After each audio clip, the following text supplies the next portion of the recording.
My name is David Martinez, I'm 63 years old, and 3 months ago I received news that changed everything. My childless uncle Roberto had passed away and left me his entire estate, worth $8.2 million. But here's the twist. I decided not to tell a soul. Instead, I created a test that would reveal my family's true nature. What I discovered nearly destroyed me, but it also set me free. You see, in my family, I've always been the reliable one, the one who bails everyone out, the one who never says no. For 40 years, I've been their personal ATM, and I was about to find out exactly what that meant to them. Don't forget to subscribe and comment where you're watching from. This story will change how you see family forever. The inheritance. 3 months ago, I was sitting in my small apartment in Miami, sipping my morning coffee and scrolling through emails when I saw the message from Patterson and Associates law firm. The subject line read, "Urgent, estate settlement matter, Roberto Martinez." My heart nearly stopped when I read it. Uncle Roberto, my father's brother who I barely knew, had named me his sole beneficiary. The man had made a fortune in commercial real estate and had no children of his own. I remember staring at that email for 20 minutes, reading it over and over. Roberto had been the mysterious uncle who sent Christmas cards but rarely visited. He was 15 years older than my father, unmarried, and had built a small empire of office buildings and shopping centers across South Florida. I'd seen him maybe 10 times in my entire life, mostly at funerals. The lawyer, Miss Patricia Chen, explained everything during our meeting the next day. Her office was on the 20th floor of a glass tower in Brickell, overlooking Biscayne Bay. She was a sharp woman in her 50s with silver-rimmed glasses and an expensive suit that probably cost more than I made in a month. "Mr. Martinez," she said, sliding a thick folder across her mahogany desk, "your uncle had been watching your family from a distance for years. He hired private investigators, kept tabs on everyone's finances, their behavior patterns. He saw how everyone treated you, how they came to you when they needed money, but disappeared when times were good." She opened the folder, revealing bank statements, property deeds, and investment portfolios. The numbers were staggering. "Roberto wrote extensively about his decision in his personal journals," she continued. "He documented every time someone in your family asked him for money, which was often, and every time they asked you. The difference was striking. In 40 years, you never once approached him for financial help. Everyone else did, repeatedly. In his will, Roberto had written, 'David is the only one who never asked me for anything.' While his siblings and children came to me with sob stories and business proposals, he worked quietly, supported his family, and never sought the easy path. He deserves everything I've built, because he's the only one who didn't try to take it from me while I was alive." $8.2 million. Commercial properties worth $6.3 million, investment accounts totaling $1.4 million, and $500,000 in cash and other assets. After taxes and fees, nearly $5 million would be mine. I sat in that law office for 2 hours, staring at the paperwork, feeling something I hadn't experienced in decades: power, but also confusion. Why me? Why not Carlos, who was named after our grandfather? Why not Isabella, the first grandchild? Why not Miguel, who was Roberto's generation? Miss Chen seemed to read my thoughts. "Your uncle was a careful man, Mr. Martinez. He didn't make this decision lightly. He spent years observing, documenting, waiting to see who in the family would prove themselves worthy. In his mind, worthiness wasn't about success or charm or even blood relation. It was about character, and in his assessment, you were the only one who had it."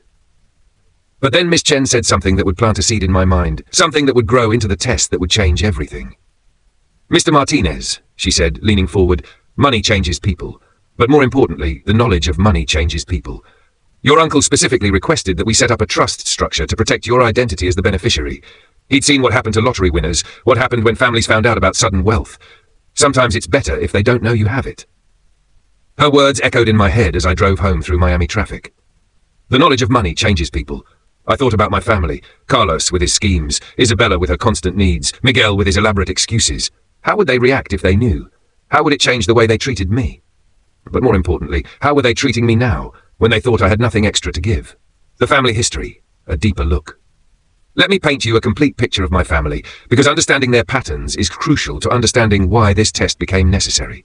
My son Carlos, 34, has always been my biggest disappointment, and my greatest hope rolled into one. He's intelligent, charismatic, and completely unable to follow through on anything.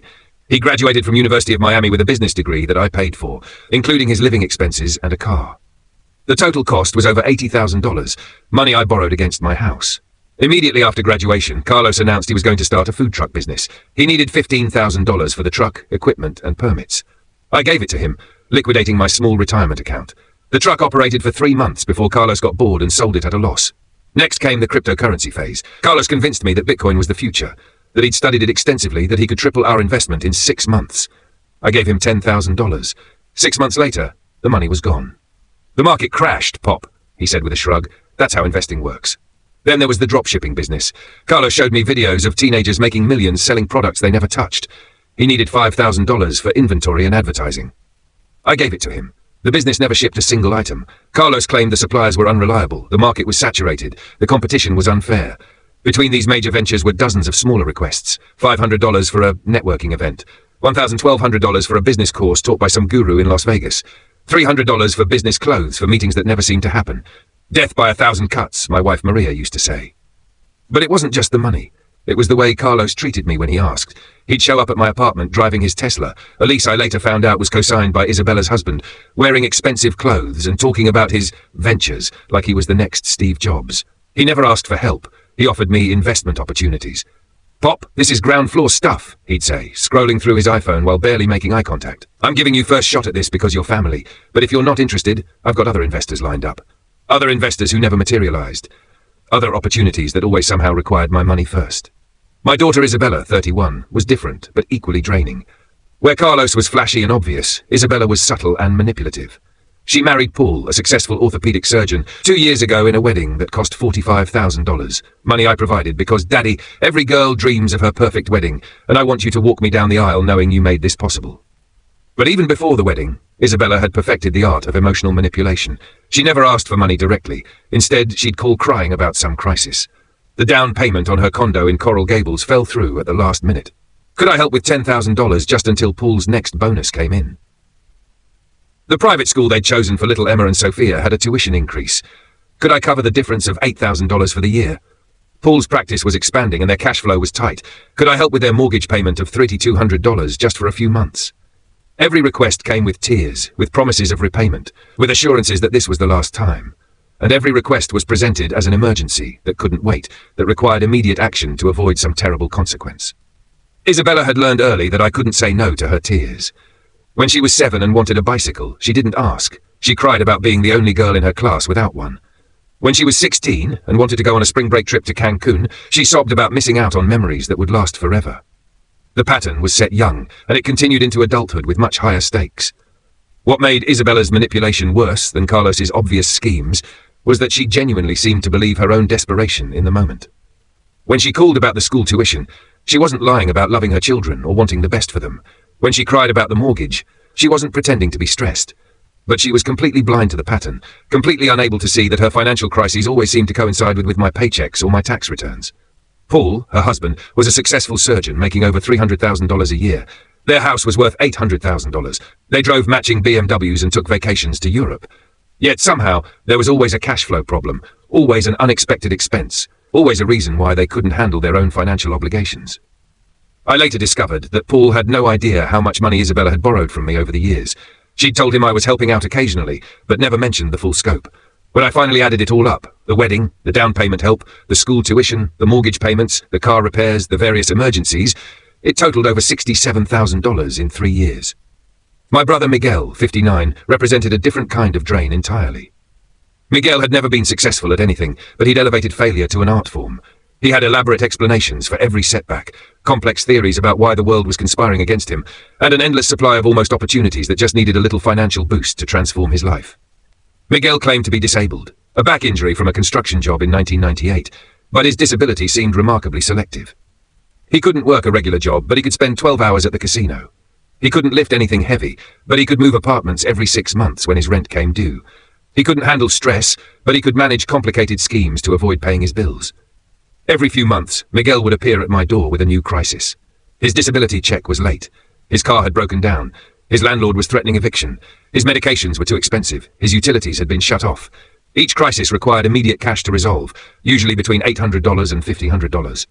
Each time Miguel promised this was the last time, that he'd found a way to make things work going forward. But Miguel's promises were works of fiction. He'd found a part-time job that would start next month. It never materialized. He'd applied for additional assistance that should come through soon. It never did. He'd met a woman who was going to help him get back on his feet. She usually disappeared within weeks, often taking what little money Miguel had. The most infuriating thing about Miguel was his sense of entitlement. He didn't ask for help. He expected it. In his mind, my steady job and modest savings made me rich, and rich family members had an obligation to support those less fortunate.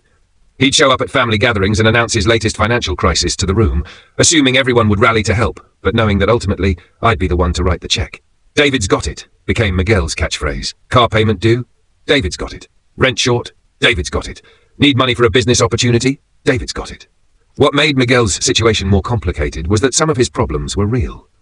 He did have chronic pain from his back injury. He did struggle with depression that made holding a job difficult. He did live in low-income housing and survive on disability payments that barely covered basic expenses. But he also gambled away whatever money he got, made poor decisions that compounded his problems, and refused to take responsibility for any of his choices. I later learned that Miguel had borrowed money from several other family members, including our elderly Aunt Rosa, who lived on Social Security. He'd convinced her to loan him $800 for medical expenses and then never paid her back. When I found out, I gave Rosa the money myself and told Miguel he was never to contact her again. His response was to accuse me of being controlling and jealous of his relationship with other family members. My sister Carmen, 56, was perhaps the most frustrating of all because she had the least excuse for her behavior. Carmen was married to Jorge, a successful contractor who specialized in luxury home renovations. They lived in a $900,000 house in Pinecrest, drove expensive trucks, and took regular vacations to Costa Rica and Colombia to visit Jorge's family. But Carmen had expensive tastes and poor impulse control. She'd see a kitchen renovation on Pinterest and decide she needed to remodel immediately. She'd book a vacation to Europe without budgeting properly. She'd enroll her twin boys in expensive sports camps without considering the cost. Then she'd call me with elaborate explanations about why they were short on cash. "David, you know Jorge's business is seasonal," she'd say, calling in March when construction work was actually at its peak. "We had to put the kitchen remodel on credit, and now the payment is due. Could you help us with $5,000 just until Jorge gets paid for the Henderson project?" Jorge's business wasn't seasonal. I knew because I'd referred several neighbors to him over the years. Jorge stayed busy year-round with projects ranging from bathroom updates to complete home renovations. But Carmen lived in a fantasy world where their overspending was always someone else's fault, or the result of circumstances beyond their control. What made Carmen's requests particularly galling was her attitude. She didn't ask humbly or acknowledge that she was asking for a significant favor. Instead, she presented her financial emergencies as family problems that we all needed to solve together. She'd call our mother and complain about money, knowing the complaints would get back to me. She'd mention at family gatherings that things were tight and look meaningfully in my direction. Carmen also had a talent for making me feel guilty about my own financial stability. "It must be nice to have a government job with a steady paycheck," she'd say when I worked as a municipal building inspector. "Not everyone is lucky enough to have that kind of security." Never mind that I'd worked the same job for 23 years, built up my savings slowly and carefully, and lived well below my means. In Carmen's narrative, my modest financial stability was luck, while her overspending was just normal family expenses. And then there was my mother, Elena, 78, who should have been the voice of reason, but instead was the enabler-in-chief of all this dysfunction. Elena lived in a comfortable retirement community in Aventura that cost $3,800 per month. Money I provided because her social security and small pension weren't enough to cover the expenses. Elena had spent her entire life putting family harmony above personal responsibility. She couldn't stand conflict, couldn't bear to see anyone upset, and would do anything to keep the peace. This meant that she consistently pressured me to give money to my siblings and children whenever they asked, regardless of whether their requests were reasonable or their needs were genuine. "Mijo, Miguel is really struggling," she'd say during our weekly phone calls. "You know how hard it is for him with his back problems. Maybe you could help him with his rent this month?" "Mama, I helped Miguel with his rent 3 months ago, and last month it was his car payment." I know, but he's your brother. Family helps family. You've been blessed with a good job and stability. Not everyone is so fortunate." Elena's guilt trips were legendary in our family. She'd call it keeping the family together, but what she was really doing was enabling everyone's worst impulses while putting all the financial responsibility on me. When Carmen overspent on her kitchen, Elena would say she just wants a nice home for her family. When Isabella cried about school tuition, Elena would say those girls need their grandfather's support. When Carlos launched another failed business, Elena would say he's trying to build something for his future. Never once did Elena suggest that my siblings and children should live within their means, take responsibility for their choices, or find solutions that didn't involve my bank account. In her mind, my willingness to help made me the designated family ATM, and anyone who questioned that arrangement was being selfish. The most painful part of Elena's attitude was that she genuinely believed she was being loving and supportive. She saw herself as the matriarch keeping the family together, not as an enabler perpetuating a destructive pattern. When I tried to explain that constantly bailing everyone out wasn't helping them learn to handle their own problems, she'd look at me like I was speaking a foreign language. "But David, they're family," she'd say, as if that explained everything. The only exception to this family pattern was my cousin Sophia, my Aunt Carmen's daughter. Sophia was 38, a single mother working 2 jobs to support her 12-year-old son Miguel. She cleaned offices downtown from 5 a.m. to 1 p.m., then worked evenings at a restaurant in Little Havana until 10 p.m. Her ex-husband had disappeared when Miguel was 2, leaving her to raise their son alone. Sophia lived in a small apartment in Hialeah, drove a 15-year-old Honda Civic, and shopped at thrift stores and dollar stores. She clipped coupons, bought generic brands, and made Miguel's Halloween costumes by hand. But despite her struggles, or maybe because of them, Sophia had never once asked me for money. When young Miguel needed school supplies, Sophia worked extra shifts. When their car broke down, she took the bus for 2 weeks while saving money for repairs. When Miguel wanted to play Little League Baseball, Sophia organized a car wash fundraiser to pay for his equipment and fees. I'd offered to help Sophia many times over the years, but she always politely declined. "David, you work hard for your money," she'd say. "We're managing fine. Miguel and I, we take care of each other." The contrast between Sophia's pride and everyone else's entitlement was stark. Sophia, who had genuine need and legitimate struggles, never asked for anything. My other family members who had comfortable lives and good incomes treated my bank account like a public utility that existed for their convenience. This difference became even more obvious when my wife Maria was dying, the crisis that revealed everything. 4 years ago, Maria was diagnosed with stage 4 lung cancer. She had never smoked a day in her life, had always been healthy and active, but the disease was aggressive and expensive to treat. Even with my health insurance from the city, the co-pays, deductibles, and experimental treatments quickly drained our savings. I remember the morning I realized how bad our financial situation had become. I was sitting at the kitchen table, surrounded by medical bills, insurance forms, and bank statements. The numbers didn't lie. We were going to lose everything. Maria's oncologist had recommended a new immunotherapy treatment that wasn't fully covered by insurance. The out-of-pocket cost would be $4,000 per month for at least 6 months. We'd already spent our $15,000 emergency fund on previous treatments. I'd borrowed $12,000 against my 401k. I'd sold my prized 1967 Camaro, a car I'd restored over 15 years, for $8,000. But it still wasn't enough. We needed another $25,000 to get Maria through the treatment protocol, and I was out of options except for one, my family. I made a list of everyone who had borrowed money from me over the years. Carlos, $30,000 plus. Isabella, $25,000 plus. Miguel, $20,000. Carmen, $15,000 plus. Even Elena had asked for help with various expenses over the years, probably another $8,000. I'd given away nearly $100,000 to my family over the past decade, money that would have easily covered Maria's treatment.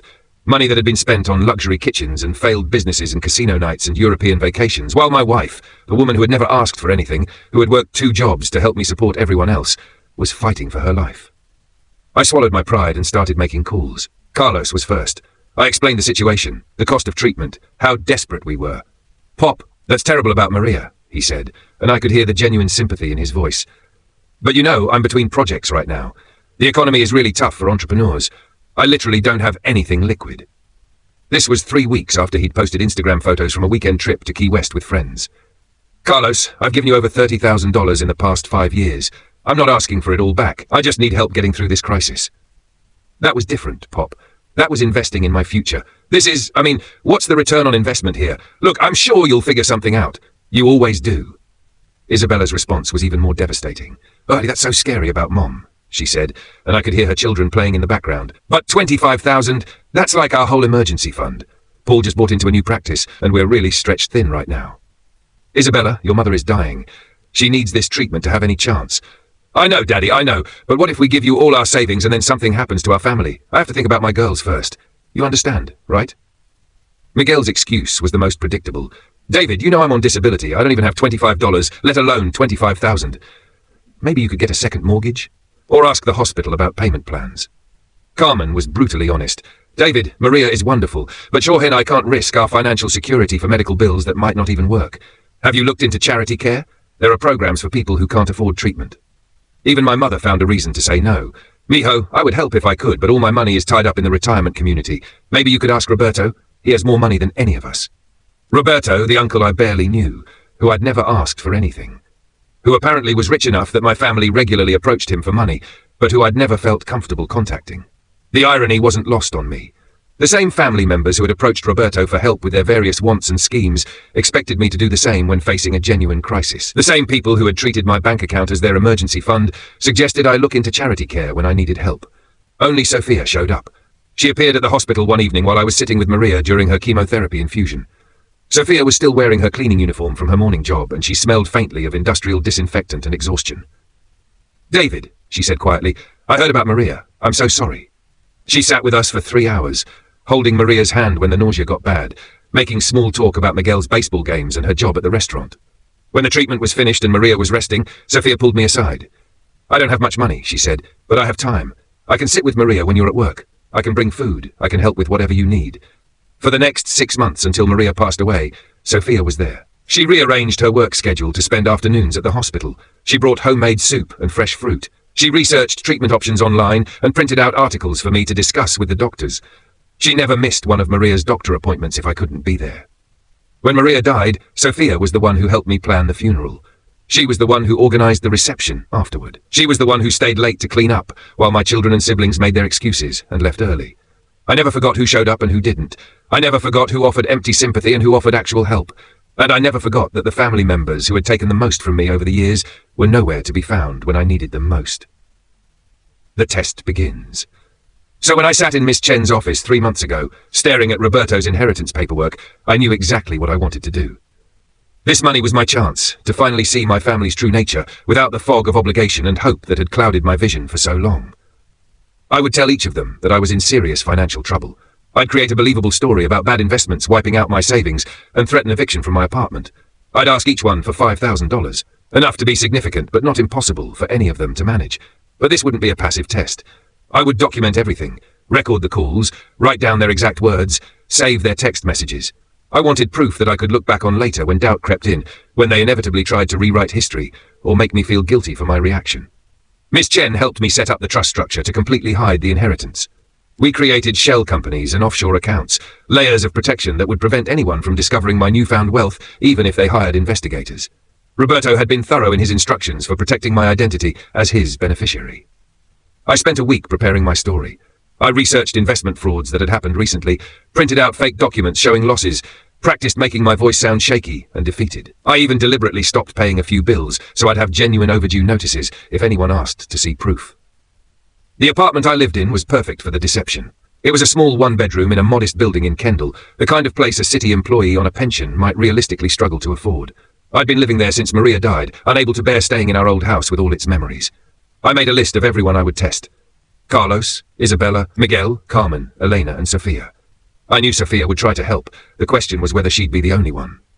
The night before I started making calls, I sat in my small living room with a glass of cheap wine, staring at the list of names. These were the people who had shaped my adult life, who I'd sacrificed for, worried about, and enabled for decades. Tomorrow, I would finally know what I meant to them when I had nothing to offer. I picked up my phone and started with the person who had disappointed me most consistently over the years, my son Carlos. Carlos, the first test. I called Carlos on a Tuesday evening in early February. I knew he'd be home because he'd mentioned on social media that he was working on a new project, his code for being unemployed and staying in his expensive downtown loft that I suspected Isabella's husband was helping him afford. "Pop, what's up?"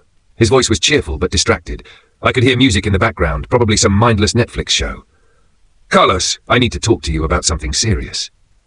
I let my voice crack just enough to sound worried, but not so much that it seemed fake. "Everything okay?" "Not really, son. I've gotten into some serious financial trouble. Remember those investments I mentioned a few months ago? The ones my friend at work recommended?" I'd planted the seed about investments during our last conversation, mentioning that a colleague had given me a tip about some tech stocks. Carlos had barely listened at the time, too busy talking about his latest business idea. "Yeah, vaguely. What about them?"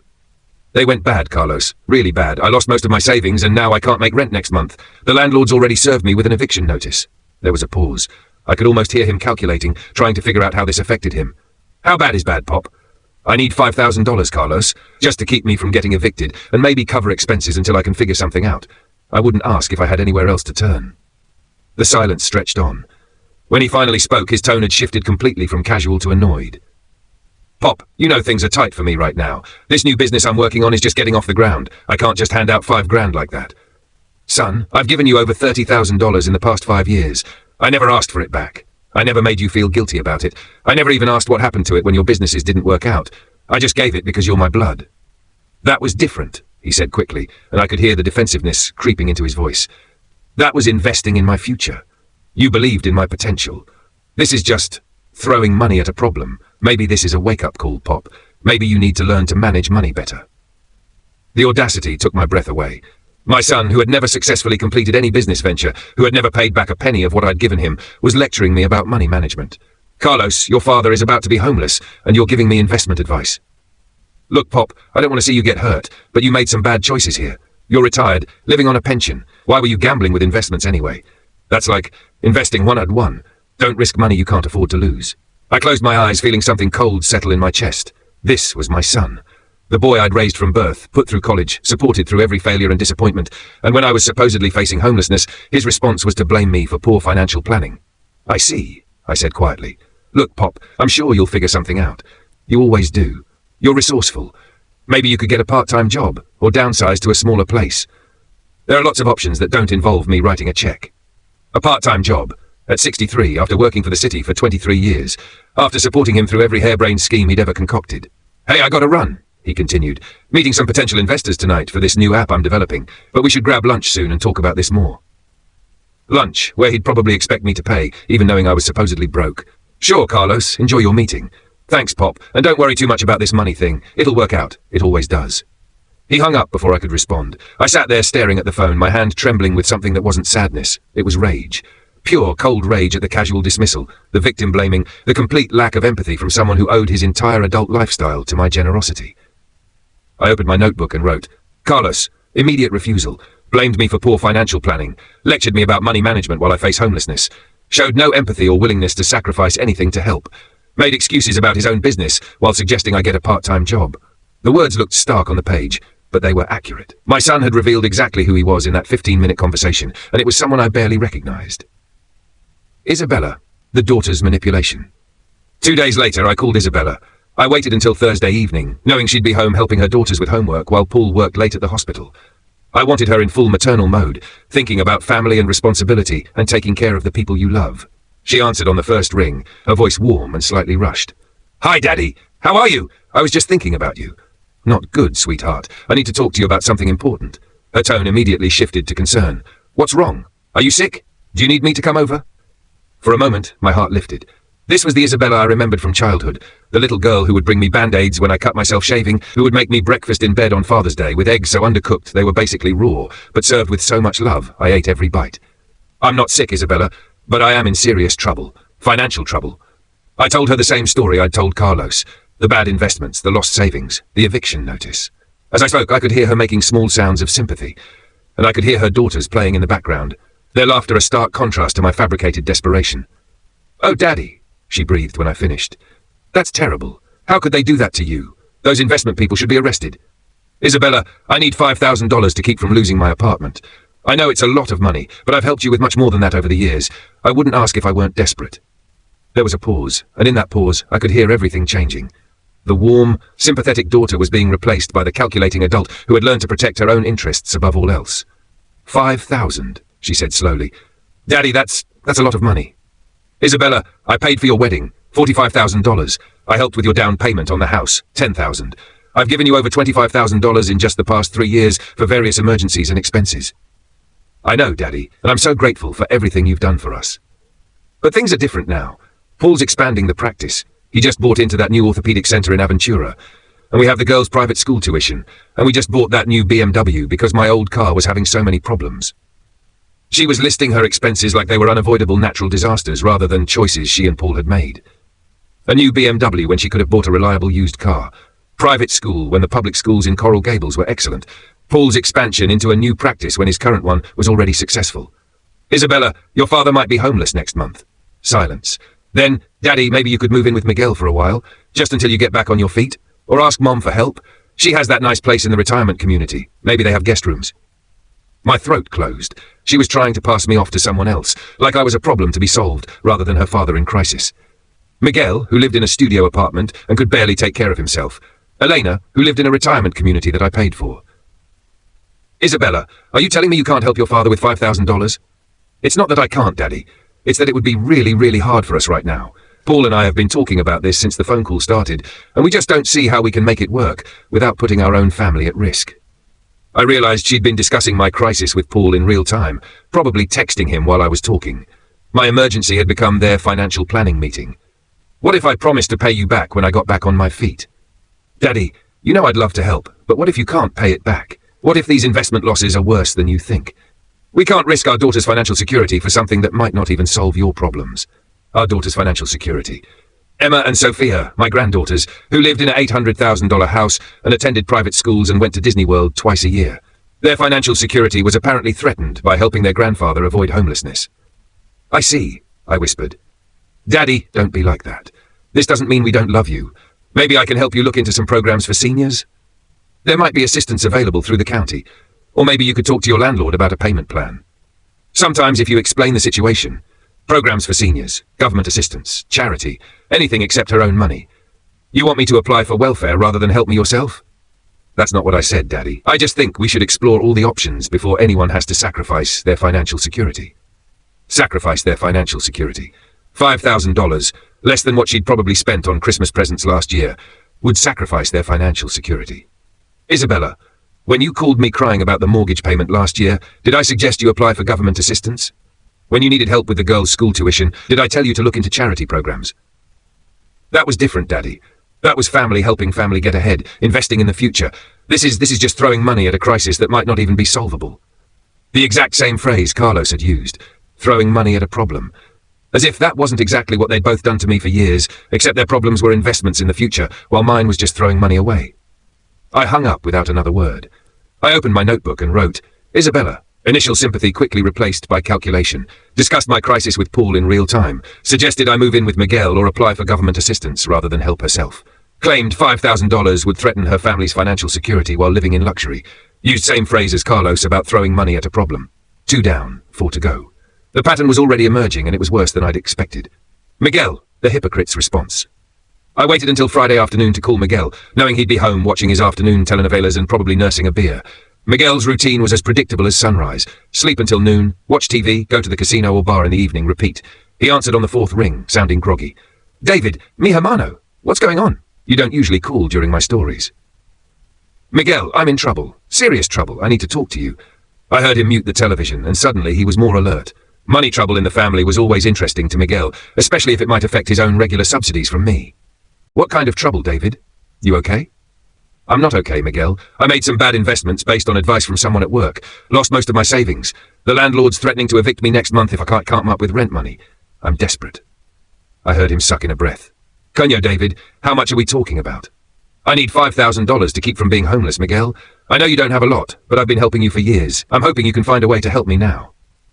There was a long pause, and I could almost hear him thinking. Miguel was always calculating angles, trying to figure out how any situation could benefit him, or at least not cost him anything. 5 mil, he said finally. David, that's a lot of money. You know I'm on disability. I don't even make that in 2 months. Miguel, I've been supporting you for decades. Every time you needed rent money, car repairs, medical bills, gambling debts, I was there. I never asked questions. I never made you prove you needed it. I just gave it because we're family. See, and you've been good to me, hermano. I appreciate everything you've done. But 5,000... David, I'm on disability. You know how little the government gives me. This was his standard response to any request for help or accountability. The disability excuse that explained away every failure, every bad decision, every inability to contribute to anyone else's welfare. Miguel, last month I saw you at Seminole Hard Rock Casino. You were betting $100 chips at the blackjack table. I watched you lose $500 in 20 minutes. Silence. Then his voice turned defensive, with that whining tone he got when caught in a contradiction. That was different, David. My buddy Jorge, Carmen's Jorge, he bought those chips. We went for his birthday. I was just having a little fun with his money. So Jorge bought you $500 worth of casino chips as a birthday present? Well, it wasn't exactly like that. Look, David, a man needs a little entertainment, you know? I can't just sit in my apartment all day watching TV. I got to get out, socialize, feel human. So you have money for entertainment, but not to help your brother who might be homeless? Aye, David, don't be so dramatic. It's not like that. Look, maybe I can ask around, see if anyone knows someone who can help. Maybe Tia Rosa has some savings she could loan you? Aunt Rosa. Our 84-year-old aunt who lived on Social Security and a tiny pension, who I later found out Miguel had already borrowed money from and never paid back. You want me to ask our elderly aunt for money rather than help me yourself? I'm not saying ask her for money. I'm saying she might know someone, or maybe she has some ideas. She's lived a long time, seen a lot of different situations. Miguel was tap dancing now, trying to find any solution that didn't involve his own resources or sacrifice. I could hear the television in the background. He'd turned the volume back up during our conversation. Miguel, what happened to the $1,000 I gave you 3 months ago for car repairs? Another pause. I used it for car repairs. Why? Your car still doesn't run. You've been bumming rides from everyone for the past month. Well, it runs sometimes. It's an old car, David. You fix one thing, something else breaks. That's how it is with old cars. I'd driven past his apartment building the week before and seen his car in the parking lot, covered in dust and clearly not running. But Miguel lived in a world where every lie was justified, every excuse was reasonable, and every request for accountability was an unfair attack on his character. David, you know what your problem is? Miguel said, his voice taking on that lecturing tone he used when he was about to turn his failures into my fault. You worry too much about money. You've always been too tight with money. Maybe this investment thing is a lesson, eh? Maybe you need to be more careful next time instead of trying to get rich quick. I closed my eyes, feeling something die inside me. Miguel, who had never successfully managed his own finances, who gambled away disability money while borrowing from elderly relatives, was lecturing me about being careful with money. So you're saying this is my fault for making bad investments? I'm not saying it's your fault, Hermano. I'm saying maybe it's a lesson. Life teaches us lessons when we need to learn them. You've always been so proud, so, how do you say, self-sufficient. Maybe now you'll understand what it's like for the rest of us, always struggling, always worried about money. The cruelty was breathtaking. Miguel was actually suggesting that my financial crisis was good for me, that it would teach me humility and help me understand his perspective better. Never mind that his perspective involved taking money from everyone around him while contributing nothing in return. Miguel, I might be homeless next month, and you think this is a learning experience? Aye, David, don't be so dramatic. You'll figure something out. You're smart with money. Well, usually. He laughed at his own cruel joke. Look, maybe I can ask around, see if anyone knows someone who might help. Maybe that guy Roberto, our uncle. He's got money, right? Roberto. The uncle who had just left me millions of dollars, who Miguel and everyone else in the family had approached for money over the years, while I'd never asked him for a dime. Miguel wanted me to go begging to Roberto rather than lift a finger to help me himself. Roberto and I barely know each other, Miguel. I've never asked him for anything. Well, maybe it's time to start. Family is family, right? He helps people all the time. Carmen got money from him for her kitchen. Isabella got help with her wedding costs. Even Mama got help with the retirement home down payment. You're the only one who's never asked. This was news to me. My family had been regularly going to Roberto for financial assistance, treating him like their personal bank, while I'd worked and saved and struggled to support everyone myself. And now, when I supposedly needed help, Miguel's solution was for me to join the parade of relatives with their hands out. Goodbye, Miguel. Esperate. David, don't be mad. Look, maybe I can ask Jorge if he knows anyone. Or maybe I can talk to the guys at the casino, see if they know someone who loans money. Loan sharks. Miguel was suggesting I borrow from casino loan sharks rather than help me himself. I hung up.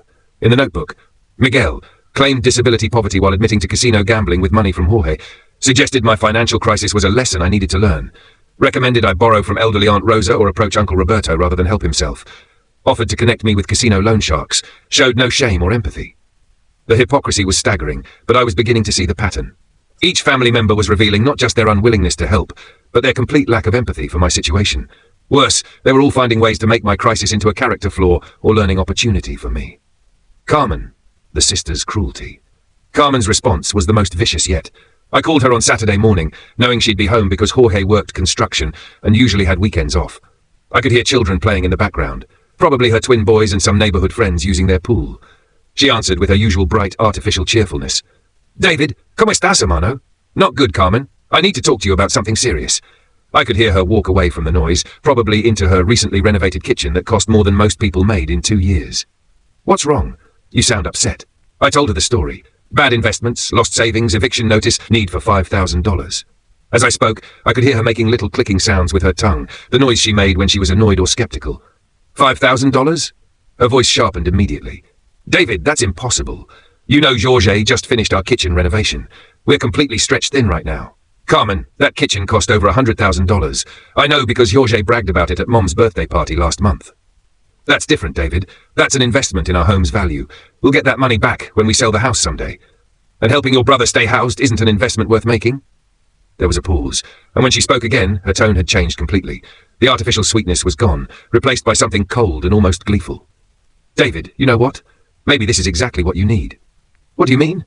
You've always been so careful with money, so self-righteous about it, always acting like you're so responsible while the rest of us are irresponsible spendthrifts. Maybe now you'll understand what it's like to have real problems. I couldn't believe what I was hearing. Self-righteous? See, always acting like you're so stable, so dependable. Oh, I work for the city, I have a pension, I save my money. Like you're better than us because you don't take risks, don't spend money on nice things, don't live a little.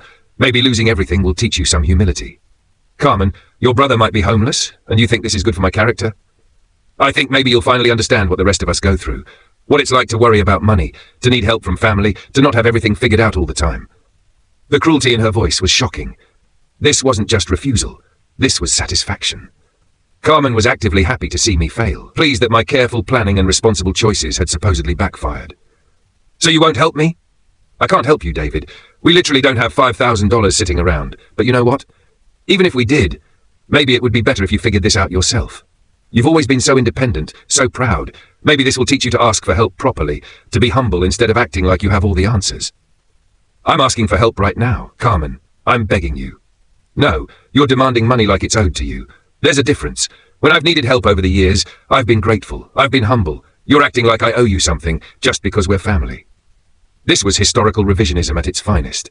Carmen had never been humble about asking for money. She'd presented every request as an emergency that required immediate resolution, usually with dramatic stories about potential consequences if I didn't help right away. Carmen, I've given you thousands of dollars over the years for various crises and renovations. I never made you beg. I never lectured you about humility. And I was grateful, but I never acted like it was my right to get help. You're acting like I'm obligated to give you money. I'm asking my sister to help keep me from being homeless. And I'm telling you that maybe homelessness would be good for you. Maybe you need to hit bottom to learn some important lessons about life. You've always had it too easy, David. A steady government job, a pension, savings in the bank. You don't know what struggle really is. I was speechless. Carmen, who lived in a mansion and drove luxury cars, who had never missed a meal or worried about keeping the lights on, was telling me that I'd had it too easy and needed to learn what struggle was. You think I should become homeless for my own good? I think you should learn to solve your own problems instead of expecting your family to bail you out. Just like you always expected us to solve our problems without your help. Oh wait, that's right. We always came to you for help, and you always gave it. But now that you need help, suddenly it's different, isn't it? It's different because I'm facing a genuine emergency, not asking for money to renovate my kitchen. Every time I asked for help, it was a genuine emergency to me. But you never saw it that way, did you? You always acted like you were doing me some big favor, like I was being irresponsible for needing help. Well, now you're being irresponsible, David. Now you need help. How does it feel? The conversation had descended into pure cruelty. Carmen was using my crisis as an opportunity to settle scores, to get revenge for imagined slights from all the times I'd helped her over the years. Goodbye, Carmen. Don't hang up on me, David. This is important. You need to learn. I ended the call. In the notebook, Carmen, actively pleased by my financial crisis, said losing everything would teach me humility. Claimed I'd always acted superior and that homelessness would be good for me. Used my crisis to settle imagined scores from years of me helping her. Showed genuine cruelty and satisfaction at my pain. Carmen's response was the worst yet because it revealed not just indifference, but actual malice. She wasn't just unwilling to help, she was happy to see me suffer. Elena, the mother's ultimate betrayal. The hardest call was to my mother. I'd been dreading it for days, because some part of me still hoped that maternal instinct would override the pattern of selfishness I'd seen from everyone else. Elena had given birth to me, raised me, claimed to love me more than anyone in the world. Surely she would be different. I called her on Sunday evening, knowing she'd be in her apartment at the retirement community, probably watching her novellas and eating the dinner they provided in their dining room. Mijo, her voice was warm when she answered. How are you? I haven't heard from you all week. Not good, Mama. I'm in serious trouble and I need your help. I could hear her television in the background, the dramatic music of whatever show she was watching. She didn't turn it down. What kind of trouble, David? Are you sick? I'm not sick, Mama, but I might lose my apartment. I made some bad investments and lost most of my savings. The landlord's threatening to evict me if I can't come up with $5,000 by the end of the month. I heard her sigh, that long-suffering sound she made when any of her children brought her problems to solve. Hey, David, this is what happens when you try to be too clever with money. Why were you investing? You have a good pension, a steady life. Why risk it? Even my own mother's first instinct was to blame me rather than offer sympathy or help. Mama, I need help. $5,000 or I'll be on the street. 5,000? Mijo, where would I get that kind of money? Mama, I pay for this retirement community. I pay for your care, your medications, your spending money. I've been supporting you for years. Surely you have some savings, or you could ask the retirement home to defer 1 month's payment. David, just because you pay for my care doesn't mean I have extra money sitting around. The retirement community takes all the money you give them. I don't have savings. This was a lie. I knew Elena had a small savings account because she'd mentioned it in passing several times, usually when she wanted to make a purchase, but didn't want to ask me for extra money. She probably had at least $10,000 in various accounts. Mama, you could ask them to hold off on 1 month's payment. Use that money to help me, and I'll pay them back when I get back on my feet. There was a long pause. Then, David, maybe this is God's way of teaching you something. You've always been so proud, so independent. Maybe you need to learn to ask for help properly, to be humble. The same theme everyone else had used. My crisis was a learning opportunity, a chance for me to develop humility and understand what struggle really meant. I'm asking now, Mama. I'm begging you to help your son. Well, maybe you should ask your children. Carlos has that new business, and Isabella married well. They have good jobs, good incomes. They should help their father. I already asked them, Mama. They said no. Divadad? They said no to helping their father. She sounded genuinely surprised, as if she couldn't imagine her grandchildren being so heartless. Yes, Mama. Carlos lectured me about money management. Isabella suggested I apply for government assistance. They both said they couldn't risk their financial security to help me. Another long pause. Then, well, maybe Miguel could help. Or Carmen. Carmen's husband does very well with his construction business. I called them too, Mama. Miguel suggested I borrow money from loan sharks at the casino. Carmen said homelessness would be good for my character. Ay, Dios mío, what kind of family have I raised? A family that learned they could take from David but never had to give back. A family that sees me as a bank account, not a person. That's not fair, David. Your family loves you. Do they, Mama? Because when I needed them most, when Maria was dying and we couldn't afford a treatment, where were they? Only Sophia helped. None of them, not Carlos, not Isabella, not Miguel, not Carmen, lifted a finger to help save their stepmother and aunt. That was different, Mijo. That was medical bills. Those are so expensive, and insurance is complicated. And this is different. How? This is your son about to be homeless, and you're making excuses for everyone else instead of helping me. I'm not making excuses.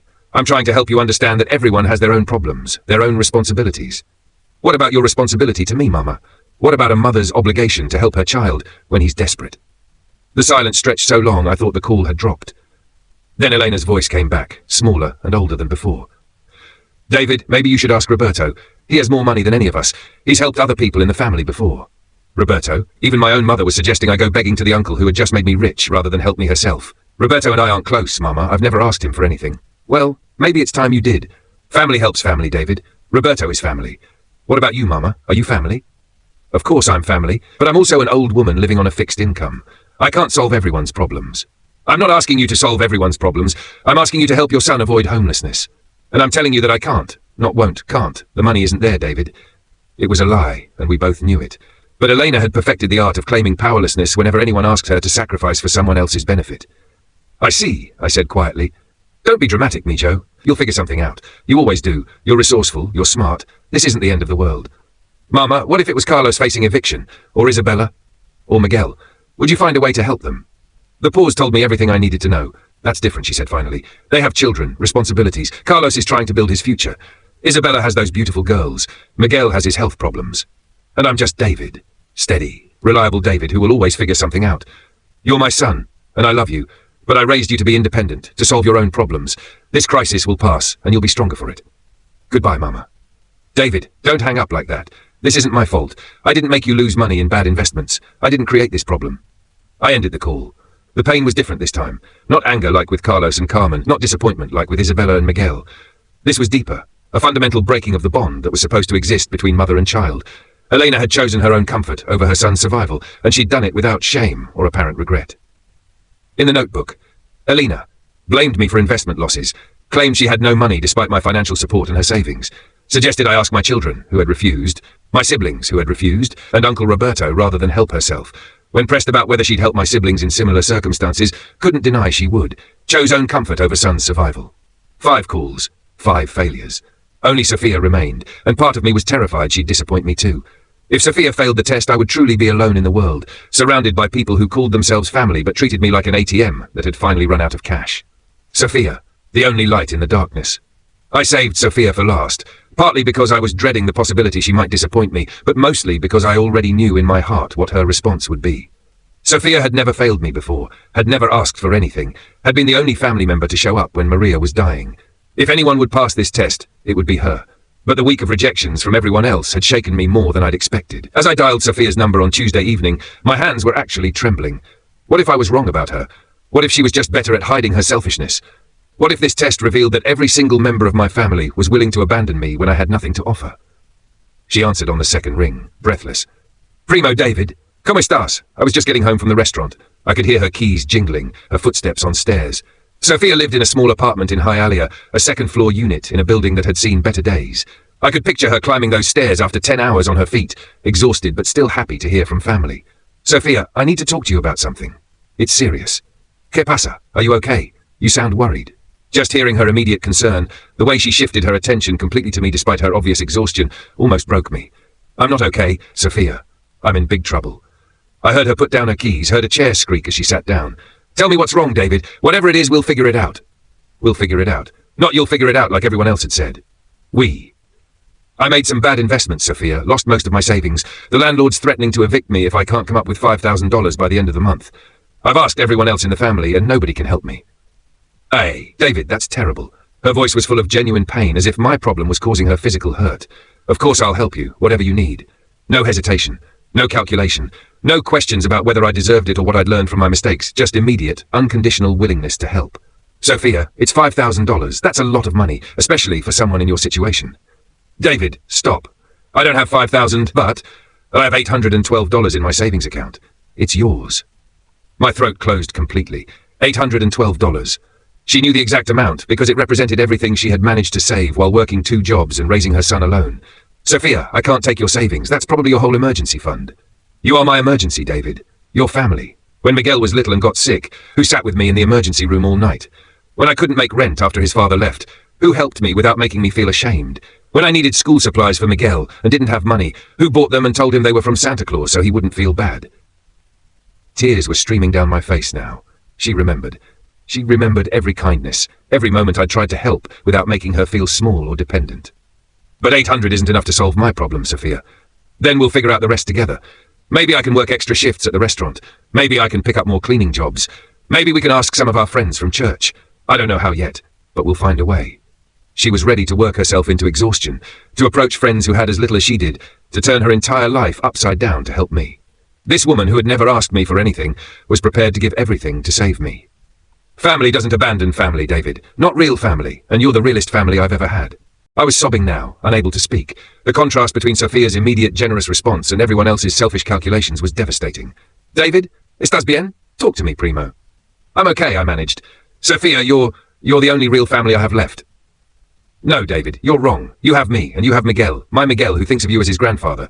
And you always will. We don't have much money, but we have something better. We have love that doesn't come with conditions.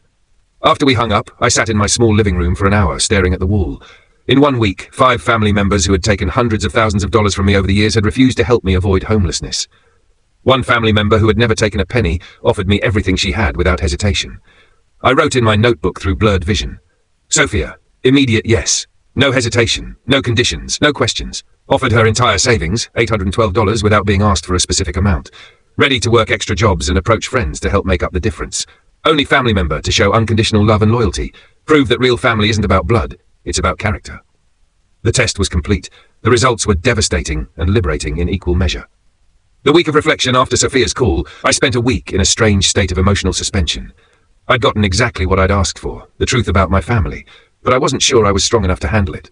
During the day, I went through my normal routine. I got up, made coffee, read the newspaper, ran errands, but everything felt different, like I was seeing the world through new eyes. 40 years of assumptions about family loyalty and love had been stripped away in 5 phone conversations. The recordings were the worst part. I'd listen to them at night, sitting in my living room with a glass of wine, hearing my own desperation and their casual dismissals. Carlos's lecture about money management. Isabella's suggestion that I apply for government assistance. Miguel's recommendation that I borrow from loan sharks. Carmen's gleeful prediction that homelessness would teach me humility. Elena's advice to ask Uncle Roberto rather than help me herself. But I also listened to Sophia's voice, over and over. The immediate concern, the unconditional offer to help, the readiness to sacrifice everything for me. Her voice became an anchor in the storm of betrayal and disillusionment. By the end of the week, something had crystallized in my mind. This wasn't just about money or even about the test. This was about recognizing that I'd spent 40 years enabling people who saw me as a resource rather than a person. Every time I'd bailed them out, I'd reinforced their belief that David would always be there, that David's problems were less important than theirs, that David existed to serve their needs rather than having needs of his own. The inheritance had given me more than money. It had given me the power to choose who deserved a place in my life and who didn't. I called Miss Chen and set up a meeting for the following Monday. The legal framework missed. Chen's office looked different to me now. The expensive furniture, the view of Biscayne Bay, the thick legal books, they represented power, and for the first time in my life I had access to that power. Mr. Martinez, she said, gesturing to the chair across from her desk, how are you adjusting to your new circumstances? I've been testing my family, I said without preamble, seeing how they'd treat me if they thought I was broke and desperate. The results were illuminating. She nodded knowingly. Your uncle suspected they might be. That's why he was so specific about protecting your identity and setting up the trust structures. He'd seen what happened to other wealthy people when their families found out about their money. I pulled out my notebook and the digital recorder. I want to document everything, not for legal purposes, but for my own protection. They're going to try to gaslight me later, try to rewrite history. I need evidence of who they really are. Miss Chen examined the recorder and flipped through my notebook. This is thorough and smart. Family members often become very creative with their memories when money is involved. I want to change my will completely. Sophia gets everything. The inheritance, my house, my pension beneficiary designation, everything. I also want to set up charitable trusts in Maria's name. What about your children, your siblings? They've shown me exactly what they think I'm worth to them when I have nothing to offer. I see no reason to reward that behavior with inheritance. We spent 2 hours going through the legal framework. Miss Chen explained how to structure everything so that my blood family would have no legal recourse, no way to challenge the will or claim they were entitled to any portion of Roberto's inheritance. Are you sure about this, Mr. Martinez? These decisions are reversible now, but once you're gone. I'm more sure of this than I've been of anything in my life. They failed a simple test of human decency. They don't deserve to profit from my death when they couldn't be bothered to help during my life. But the will was just the beginning. I had something else in mind, something that would force them to confront their behavior while I was still alive to see their reactions. The setup. 2 weeks later, everything was in place.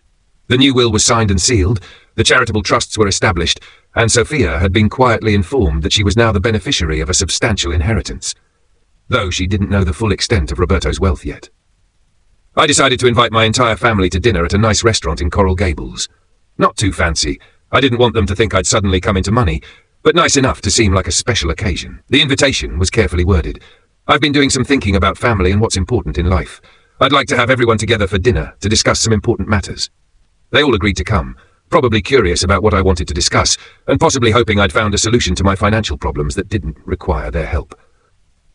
I chose a restaurant called Seasons 52, upscale but not ostentatious. I booked a private dining room and arranged for them all to arrive at 7 p.m. on a Saturday night. Sophia was the only one I told the truth to beforehand. "David, are you sure about this?" she asked when I explained my plan. "Once you tell them about the money and the test, there's no going back." "There's already no going back, Sophia. They've shown me who they are. Now I'm going to show them what their choices cost them. Just be prepared for them to get angry. People don't like mirrors when they show ugly reflections." She was right, but I was past caring about their comfort. I'd spent 4 decades prioritizing their feelings over my own well-being. That era was over. The dinner fuff. They arrived within minutes of each other, probably coordinating in the parking lot like they always did at family events. Carlos came in wearing an expensive suit, probably trying to project success. Isabella looked elegant in a designer dress. Miguel had actually dressed up for the occasion in a button-down shirt and slacks. Carmen and Jorge arrived together, both looking curious and slightly suspicious. Elena was the last to arrive, helped by the restaurant staff because of her age. She looked around the private dining room approvingly. "This is nice, David. Very fancy. Are we celebrating something?" "In a way, yes." I waited until everyone had ordered drinks and appetizers before I stood up. "I want to thank you all for coming tonight. I asked you here because I have some important things to tell you about family, about loyalty, and about what I've learned over the past few weeks." Carlos shifted uncomfortably. "Pop, if this is about that money thing..." "It is about that money thing, Carlos, but not in the way you think." I reached into my jacket and pulled out the folder of inheritance documents, placing it on the table where everyone could see it. 3 months ago, I inherited $8.2 million from Uncle Roberto. The silence was instantaneous and complete. Isabella's wineglass stopped halfway to her lips. Miguel's mouth fell open. Carmen grabbed Jorge's arm like she was falling. "I've had this money for 3 months, I continued calmly. "Every single day while I was supposedly facing eviction. Every single day while I begged you for help. Every single day while you refused to help me." Carlos found his voice first. "Pop, if you had money, why did you..." "I wanted to know who you really were," I cut him off. "I wanted to see if any of you would help me when you thought I had nothing to offer you in return." "That's not fair," Isabella protested, tears already forming in her eyes. "We didn't know. Exactly. You didn't know I had money, so you showed me your true selves." I opened my notebook and began reading. "Carlos, you lectured me about money management and suggested I get a part-time job while driving a Tesla that costs more than most people make in a year. You said helping me would be throwing money at a problem while you've thrown away over $30,000 of my dollars on failed businesses." Carlos's face was turning red. "That's not... You can't." "Isabella, you suggested I apply for government assistance and move in with Miguel while you live in an $800,000 house. You claimed $5,000 would threaten your family's financial security while spending more than that on Christmas presents every year." Isabella was crying now, but I continued. "Miguel, you had money for casino gambling, but not to help your brother avoid homelessness. You suggested I borrow from Aunt Rosa, who's 84 years old, and offered to connect me with loan sharks rather than sacrifice anything yourself." Miguel was sputtering indignantly. "David, that's not what I..." "Carmen, you were actually pleased by my crisis.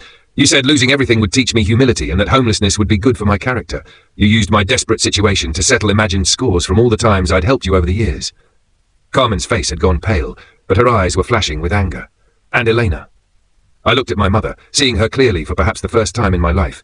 You suggested I ask everyone except yourself for help. You'd rather see your son homeless than dip into savings that exist because I've been supporting you for years. The room erupted in protests, excuses, attempts to justify and explain, but I held up my hand. I'm not finished. The test also revealed something beautiful. Sophia, who has less money than any of you, immediately offered me everything she had. $812, her entire savings. She didn't hesitate. She didn't make excuses. She didn't suggest I get a part-time job or apply for welfare or ask someone else for help. She said yes, because that's what family does. I looked around the table at their faces, shocked, angry, calculating, desperate. Sophia is the only one of you who passed the test. Sophia is the only one who showed me what real family looks like. And Sophia is the only one who will inherit anything from me when I die. Miguel stood up angrily. You can't do this, David. We're your family, your blood family. Blood family? I laughed, but there was no humor in it. Where was my blood family when Maria was dying and we couldn't afford her treatment? Where was my blood family when I worked myself into exhaustion trying to support everyone else? You're not family, you're parasites. Carmen leaned forward, her voice turning sweet now that she knew about the money. David, we made mistakes, but we can fix this. We're still family, we still love you. No, I said firmly. You love what I can provide. You love having someone to bail you out when your poor choices catch up with you. But you don't love me. I pulled out copies of the new will and placed them on the table. These are copies of my new will. Sophia inherits everything. Roberto's money, my house, my pension, all of it. The rest of you get nothing. Carlos stood up, his face red with rage. This is bullshit, Pop. You can't just write us off like this because of some stupid test. Watch me. And it wasn't a test of your financial capacity. It was a test of your character. You all failed. We'll contest the will, Miguel threatened. Good luck. It's ironclad, and I have recordings of every conversation where you refused to help me. I pulled out the digital recorder and placed it on the table next to the will copies. Every excuse, every justification, every cruel comment, it's all recorded, including Carmen's statement that homelessness would be good for me and Miguel's offer to connect me with loan sharks. The room fell silent again. Elena, who had been quiet throughout my speech, finally spoke up. Her voice was small and shaky. David, I never meant to hurt you. I thought you'd figure it out like you always do. That's the problem, Mama. You all thought I'd figure it out. You all assumed I'd solve my own problems while solving everyone else's too. None of you ever considered that I might need support, might need someone to care about my welfare for once. I stood up and gathered my documents.